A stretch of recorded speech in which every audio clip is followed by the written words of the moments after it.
မြတ်စွာဘုရားကိုလာပြီးတော့ယဟန်နေရလျှောက်မြတ်စွာဘုရားတဲ့မထင်ရှားတဲ့ယဟန်ငယ်လေးတစ်ပါးမကြမ်းမမာဖြစ်နေလို့မြတ်စွာဘုရားကြွတော်မူပါအဲ့တော့မြတ်စွာဘုရားရဲ့စိတ်ထဲမှာယဟန်ငယ်လေးဆိုပါလားမထင်မရှားဆိုပါလားကရုဏာဖြစ်လာတာပေါ့နော်ငယ်ငယ်ရွယ်နဲ့ကျမကြီးဖောက်ပြန်တယ်ပြီးတော့ထင်ရှားကြော်ကြတဲ့ပုဂ္ဂိုလ်လည်းမဟုတ်အဲ့တော့မြတ်စွာဘုရားကြွသွားတယ်မထင်ရှားသောဆိုတဲ့စကားလေးငယ်သောဆိုတဲ့စကားလေးဟုတ်လား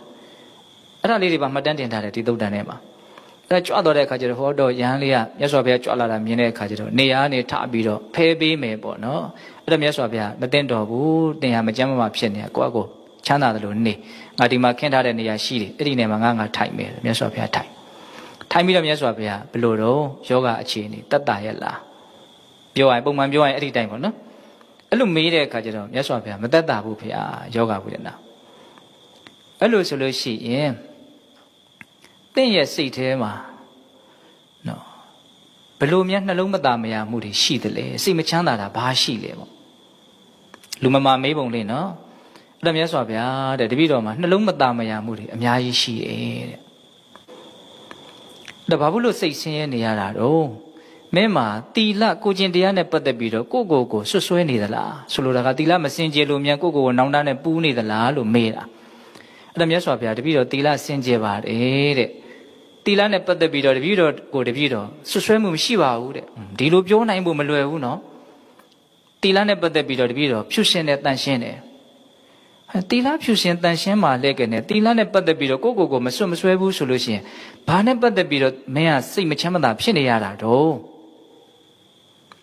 အဲ့တော့အဲ့ဒီယဟန်လေးကဘာပြောလို့ဆိုမြတ်စွာဘုရားတဲ့မြတ်စွာဘုရားတရားဟောတာဟာတီလဖြူရှင်ယုံမျှဟောတယ်လို့တပည့်တော်မသိဘူးတဲ့အဲ့တိုင်းပြောတာနော်မြတ်စွာဘုရားတရားဟောခဲ့တာတွေကတီလဖြူရှင်ဖို့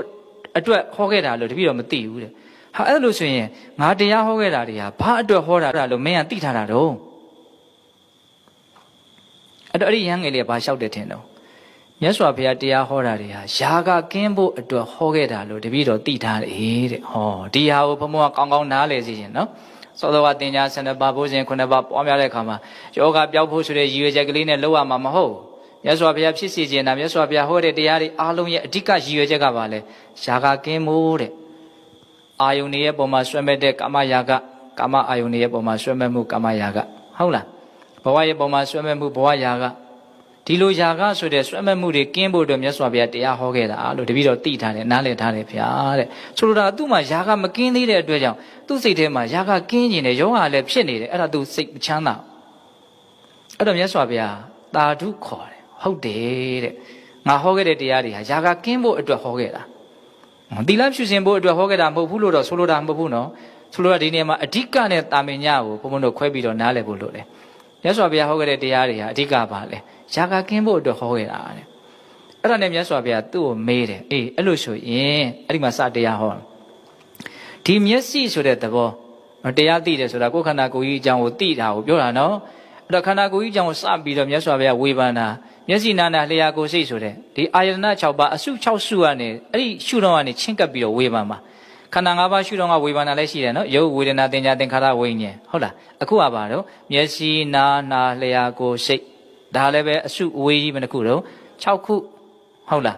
အဲ့ဒီမှာမျက်စိကစပြီးတော့မေးတယ်နော်စက္ကုံဝါနေစက္ကုံနေဆံဝါအာနေဆံဝါဒီအာနေဆံဗန်ဒီချောက်ကုန်နော်ဒီစကားလေးတွေအနတ္တလက္ခဏာသုံးပါမျက်စိကမြဲတဲ့တရားလားမမြဲတဲ့တရားလားလို့မမြဲပါဘူးဖေ။ယမနာနေဆံဒုက္ခဝါတံဒုက္ခဝါဒီဒုက္ခဗန်ဒီမမြဲတဲ့တရားရှင်ရလားချမ်းသာလားတခုချင်းစစ်တယ်နော်မြတ်စွာဘုရားမမြဲဘူးဆိုမှတော့ဒါအကောင်းမဟုတ်ဘူးပေါ့နော်ရှင်ရတယ်ပေါ့ယမနာနေဆံဒုက္ခဝိရိနာမဓမ္မကလန္တုတံသမနုပတိတုံဧတမမဧသောဟမတမိဧသောမေအတ္တာတိနောဟေတံဗန္တိရတယ်မို့လားဒီစကားလေးတွေအနတ္တလက္ခဏာသုံးနော်မမြဲသောဆင်းရဲသောဖောက်လွဲဖောက်ပြန်ဖြစ်တတ်သောဒီမျက်စိကိုဒါဟာငါပဲဒါဟာငါဥစ္စာပဲဒါဟာငါအတ္တပဲလို့လွယ်မမှတ်ယူခြင်းကတင့်မမလားတဲ့မတင့်ပါဘူးပေါ့ဒီဟာလေးကိုပြန်ပြီးတော့ဘုံဘုံပြောမယ်နော်မျက်စိကိုအရင်ရှင်းတယ်ကိုယ့်အကိုအလုံးလုံးတဲ့ခါမှာလည်းအဲ့လိုလေးလှုပ်ကြည့်ခန္ဓာကိုယ်ကို6ပုံပုံပြီးတော့လှုပ်ကြည့်တပုံချင်းလှုပ်ကြည့်ဟုတ်လားမျက်စိကမမြဲဘူးဆိုရင်ကောင်းလားဆိုလားအဆိုးပေါ့ဆင်းရဲလားချမ်းသာလားဆင်းရဲပေါ့နော် မြေလည်းမမြဲဘူးရှင်လည်းဆင်းရဲတယ်ဖောက်လဲဖောက်ပြန်လည်းဖြစ်တတ်တယ်ဆိုရင်ဒါကြီးကငါဟာပဲဒါကြီးကငါဥစ္စာပဲဒါငါအတ္တပဲလို့မှတ်ထင်စရာအကြောင်းမရှိဘူးတဲ့ဒါသဘာဝတရားတက်တက်လို့နားလေရမှာအဲ့ဒါ6မျိုးလုံးမြတ်စွာဘုရားအသေးစိတ်သူ့ကိုရှင်းပြတယ်အဲ့လိုရှင်းပြပြီးတော့ဒီလိုသာမှန်မှန်ကန်ကန်သိမယ်ဆိုလို့ရှိရင်ဒီမျက်စိနာနာလျှာကိုယ်စိတ်လို့ဆိုတဲ့ဒီ6စုနဲ့စုဝေးထားတဲ့ဒီခန္ဓာရဲ့အပေါ်မှာဒီပုဂ္ဂိုလ်ဟာညီငွေလိမ့်မယ်ဆွဲမဲ့မှုကင်းလိမ့်မယ်လူရင်းပြောရရင်မဉ္ဇဉ်ဖူညာရမယ်နောက်ဆုံးရဟန္တာဖြစ်ပြီးတော့ငါလွတ်မြောက်သွားပြီနောက်ထပ်လှုပ်ရှားအလုပ်မရှိတော့ဘူးဟောဒီထိသူဟာဆက်ရောက်သွားလိမ့်မယ်ပေါ့နော်အဲ့ဒါလိုလဲဟောလိုက်ရောအဲ့ဒီယဟန်တော်လေးကသောတပတိမဉ္ဇဉ်ဆိုတဲ့ဉာဏ်အလင်းတက်ကိုရတယ်တဲ့ယောဂလည်းပျောက်သွားပုံရပါတယ်ဟုတ်လားဒါဘုံဘုံတို့ပထမကိလနာတုတ်တံပေါ့နော်နောက်ဒုတိယကိလနာတုတ်တံကြတော့သူကအဲ့လိုပဲယဟန်ငယ်လေးတစ်ပါးပဲအတူတူပဲပုံစံတူကလေးပေါ့အဲ့ဒါမြတ်စွာဘုရားမထင်ရှားတဲ့ယဟန်ငယ်လေးတစ်ပါးမကျမ်းမာဖြစ်တယ်လက်ပင်တော့ကြွသွားတယ်